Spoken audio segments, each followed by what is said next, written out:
Hi hello ಸ್ನೇಹಿತರೆ, ಜೈ ಹಿಂದ್ ಎಲ್ಲರೂ ಕೂಡ. ಒಂದು ಗುಡ್ ನ್ಯೂಸ್ ಏನಪ್ಪ ಅಂತಂದ್ರೆ, ಇಂಡಿಯನ್ ನೇವಿಯಲ್ಲಿ SSR ಮತ್ತು MR ಅಂತೇಳಿ ಅಂತ ಹುದ್ದೆಗಳನ್ನ ಕಾಲ್ಫಾರ್ಮ್ ಮಾಡಿದ್ರು. ಓಕೆ, ಈ ಹುದ್ದೆಗಳಿಗೆ ಸಾಕಷ್ಟು ಜನ ಅಪ್ಲಿಕೇಶನ್ ಕೂಡ ಹಾಕಿದ್ರಿ. ನಿಮ್ಮ ರಿಸಲ್ಟನ್ನು ಅನೌನ್ಸ್ಮೆಂಟನ್ನು ಮಾಡಿದಾರೆ. ನಿನ್ನೆ ಎಷ್ಟು ಜನ ನಿಮ್ಮ ರಿಸಲ್ಟ್ ಅನೌನ್ಸ್ಮೆಂಟ್ ಮಾಡಿದ್ದನ್ನು ಚೆಕ್ ಮಾಡ್ಕೊಂಡಿರೋ ಬಿಟ್ಟಿರೋ ಗೊತ್ತಿಲ್ಲ. ಬಟ್ ಯಾರೂ ಕೂಡ ನನಗೆ ಕಮೆಂಟ್ ಕೂಡ ಹಾಕಿರಲಿಲ್ಲ. ರಿಸಲ್ಟನ್ನು ಚೆಕ್ ಮಾಡ್ಕೊಂಡಿದ್ದೀರಂತೂ ಗೊತ್ತಾಗಿಲ್ಲ, ಮಾಡ್ಕೊಂಡಾರಂತೂ ಗೊತ್ತಾಗಿಲ್ಲ. ಓಕೆ, ಆದರೂ ಪರವಾಗಿಲ್ಲ, ನೀವು ನೋಡ್ಕೊಂಡ್ರೂ ಪರವಾಗಿಲ್ಲ, ನೋಡಲಿಲ್ಲ ಅಂದ್ರೂ ಪರವಾಗಿಲ್ಲ, ನಾನು ಅಪ್ಡೇಟ್ ಅಂಕಿ ಕೊಡ್ತಾನೆ ಇರ್ತೀನಿ ಅಂತ ಹೇಳ್ಕೇಶಂದ ನಿಮ್ಗೆ ಮಾತು ಕೊಟ್ಟಿರ್ತೀನಿ. ಓಕೆ, ನೇವಿಯಲ್ಲಿ SSR ಮತ್ತು MR ಅಂತ ಹೇಳ್ಕೇಶಂದ ಕಾಲ್ಫಾರ್ಮೆಂಟ್ ಮಾಡಿದ್ರಲ್ಲ, ಆ ಹುದ್ದೆಗೆ ನೀವು ಕೂಡ ಅರ್ಜಿಯನ್ನು ಸಲ್ಲಿಸಿರಬಹುದು. ಆದರೆ ನಿಮಗೆ ಗೊತ್ತಿರಲ್ಲ, SSLC ಪಾಸಾದವರು ಕೂಡ ಈ ಹುದ್ದೆಗೆ ಅರ್ಜಿಯನ್ನು ಹಾಕೋಕೆ ಅವಕಾಶ ಇತ್ತು. ಅವಕಾಶವನ್ನು ಹಾಕ್ಕೊಂಡಿದ್ದೀರಿ ಅನಿಸುತ್ತೆ. ಬಹಳ ಜನ ಹಾಕಿದ ತಕ್ಷಣ ವಿಡಿಯೋಗಳನ್ನ ನೋಡ್ಕೊಂಡು ಕೇಶಂದ ಎಷ್ಟೋ ಜನ ಕಮೆಂಟ್ಗಳನ್ನು ಹಾಕಿದ್ರಿ. ಬಟ್ ನಿನ್ನೆ ತಾನೇ ನಿಮ್ಗೆ ರಿಸಲ್ಟನ್ನು ಅನೌನ್ಸ್ಮೆಂಟನ್ನು ಮಾಡಿದ್ದಾರೆ. ಓಕೆ, ರಿಸಲ್ಟ್ ಯಾವ ಥರ ಚೆಕ್ಕನ್ನು ಮಾಡ್ಕೊಳ್ಬೇಕು, ನಿಮ್ಮ ರಿಸಲ್ಟ್ ಪಾಸ್ ಯಾವ ಥರ ಗೊತ್ತಾಗುತ್ತೆ, ಫೇಲ್ ಆಗಿದ್ದೀರಿ ಅಂತ ಯಾವ ಥರ ಗೊತ್ತಾಗುತ್ತೆ, ಮತ್ತು ನಮ್ಮ ಕರ್ನಾಟಕದ ಕಟ್ಟಪ್ ಎಷ್ಟು ನಿಂತಿದೆ ಅಂತ ಚೆಕ್ ಮಾಡೋದಾಗಿದ್ದರೆ, ಸೊ ನಾನು ಹೇಳ್ತಿರ್ತಕ್ಕಂಥ ವಿಡಿಯೋವನ್ನು ಪೂರ್ತಿ ಎಂಡ್ ಮಟ್ಟ ನೋಡ್ಕೊಳ್ರಿ. ನಿಮ್ಮ ರಿಸಲ್ಟ್ ಚೆಕ್ ಮಾಡ್ಕೊಳ್ರಿ. ನಿಮ್ಮ ಮೊಬೈಲ್ನಲ್ಲೇ ನಿಮ್ಮ ರಿಸಲ್ಟನ್ನು ಕರೆಕ್ಟಾಗಿ ಲಾಗಿನ್ ಮಾಡ್ಕೊಂಡು ಚೆಕ್ ಮಾಡ್ಕೊಳ್ರಿ. ಓಕೆ, ಯಾರಾದರೂ ನಿಮ್ಮ ರಿಸಲ್ಟ್ ಪಾಸ್ ಆಗಿದ್ರೆ ಸೊ ಅದಕ್ಕೆ ಸೊಲ್ಯೂಷನ್ ಏನು ಬೇಕಾಗುತ್ತೆ, ಡಾಕ್ಯುಮೆಂಟ್ಸ್ಗಳು ಏನೇನು ಬೇಕಾಗ್ತವೆ, ಮೆಡಿಕಲ್ ಮತ್ತು ನೆಕ್ಸ್ಟ್ ಮೆಡಿಕಲ್ ಮತ್ತು ಫಿಸಿಕಲ್ಲು ಮತ್ತು ಇನ್ನೊಂದು ರಿಟರ್ನ್ ಎಕ್ಸಾಮ್ ಇರ್ತದೆ OMR ಬೇಸ್ಡ್.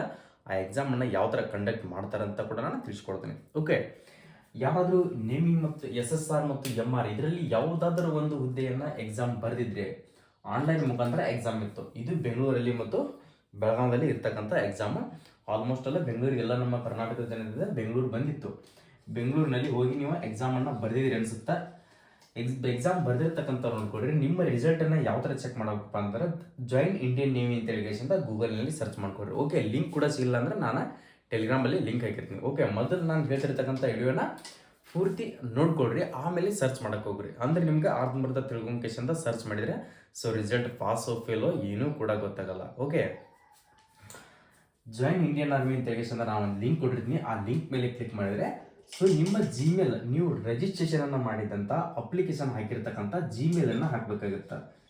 ಯಾವ ಜಿಮೇಲನ್ನು ಹಾಕಿದಿರಲ್ಲ ಆ ಜಿಮೇಲನ್ನು ನೀವು ಫಿಲ್ ಮಾಡಿಕೇಶಂದ ಕೆಳಗಡೆ ನೀವು ಅಪ್ಲಿಕೇಶನ್ ಯಾವ ಸೈಬರ್ ಸೆಂಟರ್ದಲ್ಲಿ ಹಾಕಿದ್ದೀರಾ, ಯಾವ ನೆಟ್ ಸೆಂಟರ್ದಲ್ಲಿ ಹಾಕಿದ್ದೀರಾ. ಓಕೆ, ನೀವು ಮೊಬೈಲ್ನಲ್ಲೇ ಹಾಕ್ಕೊಂಡಿದ್ದೀರಾ.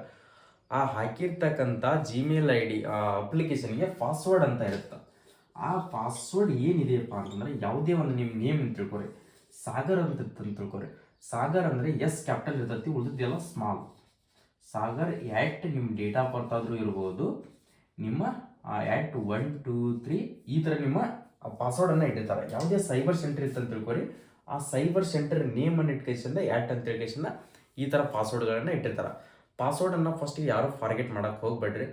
ನೀವು ಹಾಕಿರ್ತಕ್ಕಂಥ ಸೈಬರ್ ಸೆಂಟ್ರಿಗೆ ವಿಸಿಟ್ ಕೊಡ್ರಿ. ಅಂದರೆ ನಿಮ್ಮ ಹಾಕಿರ್ತಕ್ಕಂಥ ಅಪ್ಲಿಕೇಶನ್ ಫಾರ್ಮ್ ಮೇಲೆ ಪಾಸ್ವರ್ಡನ್ನು ಬರೆದು ಕೊಟ್ಟಿರ್ತಾರೆ. ಆ ಫಾರ್ಮನ್ನು ಕರೆಕ್ಟಾಗಿ ಹಿಂದೆ ಚೆಕ್ ಮಾಡ್ಕೊಡ್ರಿ. ಅಲ್ಲಿ ನಿಮ್ಗೆ ಬರೆದು ಕೊಟ್ಟಿರ್ತಾರೆ. ಅಕಸ್ಮಾತ್ ನಿಮ್ಗೆ ಹೇಳಿರ್ತಾರೆ ಬಟ್ ನೀವು ಬರ್ಕೊಂಡಿರಂಗಿಲ್ಲ.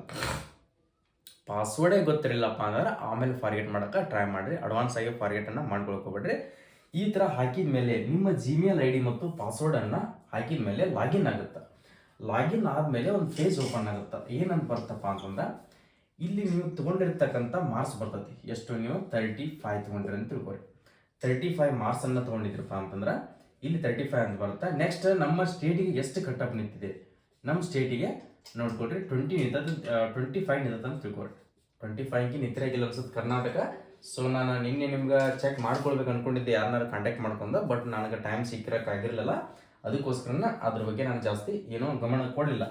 ಸ್ಟೇಟ್ ವೈಸ್ ನಿಂತಿರ್ತಕ್ಕಂಥ ಕಟ್ಟಪ್ ಫೀಲ್ ಇರ್ತದೆ. ಓಕೆ, ನೀವು ಕ್ವಾಲಿಫೈ ಆಗಿದ್ದೀರಾ ಇಲ್ಲ ಅನ್ನೋದನ್ನು ಯಾವ ಥರ ತಿಳ್ಕೊಳ್ಬೇಕು, ಇಲ್ಲಿ ಎಸ್ ಅಂತ ಆಪ್ಷನ್ ಬರುತ್ತೆ. ಎಸ್ ಅಂತ ಹೇಳ್ಕೇಶಂದ ಗ್ರೀನ್ ಲೈಟ್ಲಿ ನಿಮ್ಗೆ ಒಂದು ಎಸ್ ಅಂತ ಆಪ್ಷನ್ ಬರುತ್ತೆ. ಈ ಆಪ್ಷನ್ ಬಂದ ತಕ್ಷಣ ಕೆಳಗಡೆ ಕ್ಲಿಕ್ ಯುವರ್ ಅಡ್ಮಿಟ್ ಕಾರ್ಡ್ ಅಂತ ಬರುತ್ತೆ. ಅಂದರೆ ನೆಕ್ಸ್ಟ್ ಫಿಸಿಕಲ್ ಮೆಡಿಕಲ್ ಡಾಕ್ಯುಮೆಂಟ್ ವೆರಿಫಿಕೇಶನ್ಗೆ ನಿಮ್ಮ ಅಡ್ಮಿಟ್ ಕಾರ್ಡನ್ನು ಡೌನ್ಲೋಡ್ ಮಾಡ್ಕೊಳ್ಳಿ ಅಂತ ಹೇಳ್ಕೇಶಂದ ಈ ಆಪ್ಷನ್ದಲ್ಲಿ ನಿಮ್ಗೆ ಬರ್ತದ. ಓಕೆ, ನೀವು ಅಕಸ್ಮಾತ್ ಸೆಲೆಕ್ಟ್ ಆಗಿರಲಿಲ್ಲಪ್ಪ ಅಂತಂದ್ರೆ ಯಾವ ಥರ ಬರ್ತಪ್ಪ ಅಂತಂದ್ರೆ ಇಲ್ಲಿ ನೋ ಅಂತ ಆಪ್ಷನ್ ಬರುತ್ತೆ. ನೀವು ತೊಗೊಂಡಿರ್ತಕ್ಕಂಥ ಮಾರ್ಕ್ಸ್ ಇಲ್ಲಿ ಕರ್ನಾಟಕಕ್ಕೆ 25 ನಿಂತಿದೆಯಪ್ಪ ಅಂತಂದ್ರೆ ನೀವೇನಾದರೂ 90 ತೊಗೊಂಡಿದ್ದೀರಪ್ಪ ಅಂತಂದ್ರೆ ಇಲ್ಲಿ ಡಿಸ್ಕ್ವಾಲಿಫೈ, ಇಲ್ಲಿ ನೋ ಅಂತ ಆಪ್ಷನ್ ಬರುತ್ತೆ. ಇಲ್ಲಿ ನಿಮ್ಗೆ ಅಡ್ಮಿಟ್ ಕಾರ್ಡ್ ಏನು ಶೋ ಆಗೋದಿಲ್ಲ. ಓಕೆ, ಈ ಥರ ಎಲ್ಲರೂ ಕೂಡ ಚೆಕ್ ಮಾಡ್ಕೊಡ್ರಿ. ಯಾವ ಥರ ಚೆಕ್ ಮಾಡ್ಕೊಳ್ಬೇಕು ಅನ್ನೋದನ್ನು ನಾನು ನಿಮ್ಗೆ ತಿಳಿಸ್ಕೊಟ್ಟಿದ್ದೀನಿ.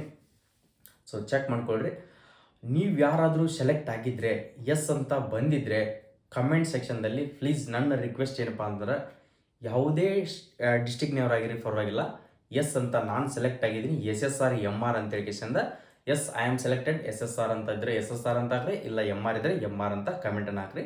ಸೊ ನಮ್ಮ ಕರ್ನಾಟಕದಲ್ಲಿ ಕೂಡ ಇಷ್ಟೊಂದು ಜನ ಕಾಂಪಿಟೇಟಿವ್ನಲ್ಲಿ SSR ಮತ್ತು ನೇವಿಯಲ್ಲಿ ಇಷ್ಟು ಜನ ಪಾಸ್ ಆಗಿದ್ದಾರೆ ಅಂತ ಹೇಳಿಕೆಸಿಂದ ನಮಗೂ ಕೂಡ ಖುಷಿ ಆಗುತ್ತೆ. ಇನ್ನಷ್ಟು ನಿಮ್ಗೆ ಹೆಚ್ಚಿನ ಮಾಹಿತಿಯನ್ನು ಈಗ ನೆಕ್ಸ್ಟ್ ನಿಮಗೆ ಇದ್ರದ್ದು ಫಿಸಿಕಲ್ಲು ಮತ್ತು ಡಾಕ್ಯುಮೆಂಟ್ ವೆರಿಫಿಕೇಷನ್, ಮೆಡಿಕಲ್ ಯಾವ ಥರ ಕಂಡಕ್ಟನ್ನು ಮಾಡ್ತಾರೆ, ಸೊ ನೆಕ್ಸ್ಟ್ ಇರ್ತಕ್ಕಂಥ ಎಕ್ಸಾಮ್ ಯಾವ ಥರ ಇರ್ತಪ್ಪ ಅಂತಂದ್ರೆ ನಿಮ್ಗೆ ಆಫ್ಲೈನ್ ಮುಖಾಂತರನೇ ಎಕ್ಸಾಮ್ OMR ಬೇಸ್ಡ್ ಎಕ್ಸಾಮ್ ಇರ್ತೈತಿ. ಅಲ್ಲೇ ನೀವು ಫಿಸಿಕಲ್ನಲ್ಲಿ ಕಂಡಕ್ಟ್ ಏನು ಮಾಡ್ತಾರಲ್ಲ ಅಲ್ಲೇ ನಿಮ್ಮ ಎಕ್ಸಾಮನ್ನು ಕಂಡಕ್ಟ್ ಮಾಡ್ತಾರೆ. ಅದಕ್ಕೆ ಯಾವುದೇ ಥರನಂತ ನೆಗೆಟಿವ್ ಕೂಡ ಇರೋದಿಲ್ಲ. ಓಕೆ, ಕಮೆಂಟನ್ನು ಹಾಕೋರಿ ಪುರುಷರ, ಯಾಕಂದರೆ ಲೇಡೀಸ್ ಆ್ಯಂಡ್ ಬಾಯ್ಸ್ ಇಬ್ಬರಿಗೆ ಕೂಡ ಅವಕಾಶ ಇತ್ತಿದೆ, ಇಬ್ಬರಿಗೆ ಕೂಡ ಅಪ್ಲಿಕೇಶನ್ ಹಾಕೋಕ್ಕೆ ಅವಕಾಶ ಇತ್ತು. ಸೊ ಸಿಸ್ಟರ್ಸ್ ಎಲ್ಲ ನೀವೇನು ಮುಜುಗರ ಪಡ್ಕೊಳ್ಳೋಕೆ ಹೋಗ್ಬೇಡ್ರಿ, ನೀವು ಕೂಡ ಕಮೆಂಟ್ ಸೆಕ್ಷನ್ದಲ್ಲಿ ಕಮೆಂಟನ್ನು ಹಾಕೊಳ್ರಿ. ಅಂದರೆ ಎಷ್ಟು ಜನ ಹಾಕಿದ್ರಿ ಅಂತ ಹೇಳಿಕೆಸಿಂದ ಗೊತ್ತಾಗುತ್ತೆ. ಓಕೆ, ಅಲ್ಲಿ ಕೂಡ ಹಾಕ್ರಿ.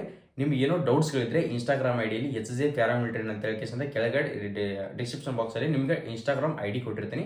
ಅಲ್ಲಿ ಕೂಡ ನಿಮ್ಗೆ ರಿಸಲ್ಟ್ ಯಾರಾದರೂ ಪಾಸ್ ಆಗಿತ್ತಪ್ಪ ಅಂದ್ರೆ ಸ್ಕ್ರೀನ್ಶಾಟ್ ಹೊಡೆದು ಅಲ್ಲಿ ಕೂಡ ನೀವು ಶೇರ್ ಮಾಡಿಕೊಡ್ರಿ. ಅಲ್ಲಿ ನಾನು ನಿಮಗೆ ಇನ್ನಷ್ಟು ಇನ್ಫಾರ್ಮೇಷನ್, ಅದು ಯಾವ ಥರ ಡಾಕ್ಯುಮೆಂಟ್ಗಳನ್ನ ತೊಗೊಂಡು ಹೋಗ್ಬೇಕಂತ ಹೇಳಿಕೆಸಿಂದ ತಿಳಿಸ್ಕೊಡ್ತೀನಿ. ನಿಮ್ದು ಏನಾದರೂ ರಿಸಲ್ಟ್ ಬಂದಿದ್ರೆ ಅಲ್ಲಿ ನಿಮ್ಮ ಸ್ಕ್ರೀನ್ಶಾಟ್, ಇಲ್ಲಿ ಎಸ್ಸಪ್ಪ ಅಂತ ಏನಾದ್ರು ನಿಮ್ಮ ಆಪ್ಷನ್ ಇತ್ತಪ್ಪ ಅಂದ್ರೆ ಆ ಸ್ಕ್ರೀನ್ಶಾಟ್ ತಗೊಂಡ್ಕೆಸಿಂದ ನಮ್ಮ ಇನ್ಸ್ಟಾ IDಗೆ ಶೇರ್ ಮಾಡ್ಕೊಳ್ರಿ.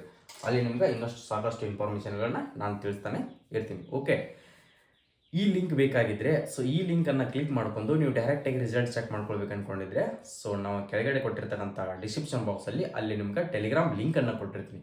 ಆ ಲಿಂಕ್ ಮೇಲೆ ಕ್ಲಿಕ್ ಮಾಡ್ಕೊಂಡು ಟೆಲಿಗ್ರಾಮ್ಗೆ ಜಾಯ್ನ್ ಆಗಿ ಅಲ್ಲಿ ಟೆಲಿಗ್ರಾಮ್ನಲ್ಲಿ ಈ ಲಿಂಕನ್ನು ಕೊಟ್ಟಿರ್ತೀನಿ. ಅದ್ರ ಮೇಲೆ ಕ್ಲಿಕ್ ಮಾಡ್ಕೊಂಡ್ರೆ direct Indian navy website open ಆಗುತ್ತೆ. ಅಲ್ಲಿ ವೆಬ್ಸೈಟನ್ನು ಓಪನ್ ಮಾಡಿದರೆ ಈ ಥರ ನಿಮ್ಗೆ ಆಪ್ಷನ್ ಬರುತ್ತೆ. Gmail ID ಮತ್ತು ಪಾಸ್ವರ್ಡನ್ನು ಹಾಕಿದರೆ ಲಾಗಿನ್ ಆಗುತ್ತೆ. ಓಕೆ ಸ್ನೇಹಿತರೆ, ಇದರ ಅಪ್ಡೇಟ್ಗಳನ್ನು ನಿಮಗೆ ಪ್ರತಿ ಮಾಹಿತಿಗಳನ್ನು ತಿಳಿಸ್ತಾ ಇರ್ತೀನಿ.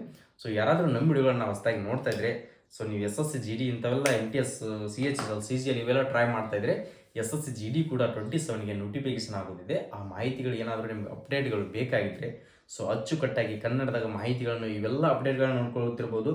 ಆ ನೋಟಿಫಿಕೇಶನ್ ಆಗಿದ್ದನ್ನು ಮಾತ್ರ ನಿಮ್ಗೆ ಇನ್ಫಾರ್ಮೇಷನನ್ನು ಸಿಗ್ತಿರ್ತಾವೆ. ಬಟ್ ರಿಸಲ್ಟ್ ಬಂದಿದ್ದು, ಸೆಲೆಕ್ಷನ್ ಆಗಿದ್ದು ಯಾವ ಮಾಹಿತಿ ಕೂಡ ಗೊತ್ತಾಗಲ್ಲ. ಅವೆಲ್ಲ ಮಾಹಿತಿಗಳು ತಿಳಿತಿರೋದು ನಮ್ಮಂಥ ಯೂಟ್ಯೂಬ್ ಚಾನಲ್ದಲ್ಲಿ. ಸೊ ನಾನು ಹೇಳ್ತಾ ಇದ್ದೀನಿ, ನನ್ನ ರಿಕ್ವೆಸ್ಟ್, ನಿಮ್ಗೆ ಯೂಸ್ ಆಗ್ತಿದ್ದೇವೋ ಬಿಡ್ತಿದ್ದೇವೋ ಗೊತ್ತಿಲ್ಲ, ಯೂಸ್ ಆಗ್ತಿದ್ರೆ ಮಾತ್ರ ನಮ್ಮ ಯೂಟ್ಯೂಬ್ ಚಾನಲ್ಗೆ ಸಬ್ಸ್ಕ್ರೈಬ್ ಮಾಡ್ಕೊಡ್ರಿ. ಈ ಕೆಳಗಡೆ ಕಾಣ್ತಿರ್ತಕ್ಕಂಥ ರೈಟ್ ಸೈಡಿಗೆ ಸಬ್ಸ್ಕ್ರೈಬ್ ಬಟನ್ ಅಂತ ಕಾಣ್ತಿದ್ದಿಲ್ಲ, ಅದ್ರ ಮೇಲೆ ನೀವು ಒತ್ಕೊಂಡು ಸಬ್ಸ್ಕ್ರೈಬ್ ಮಾಡಿ ಇಟ್ಕೊಂಡ್ರೆ ಸೊ ನೀವು ರಿಸಲ್ಟ್ ಅಷ್ಟೇ ಅಲ್ಲ, ಫೈನಲ್ ಜಾಯ್ನಿಂಗ್ ಲೆಟರ್ ಬಂದರೂ ಕೂಡ ನಾನು ಆ ಮಾಹಿತಿಯನ್ನು ಕೊಡ್ತಾನೆ ಇರ್ತೀನಿ. ಓಕೆ, ನೆಕ್ಸ್ಟ್ ವಿಡಿಯೋದಲ್ಲಿ ಬರೋಣ ಸ್ನೇಹಿತರೆ. ಜೈ ಹಿಂದ್, ಜೈ ಕರ್ನಾಟಕ.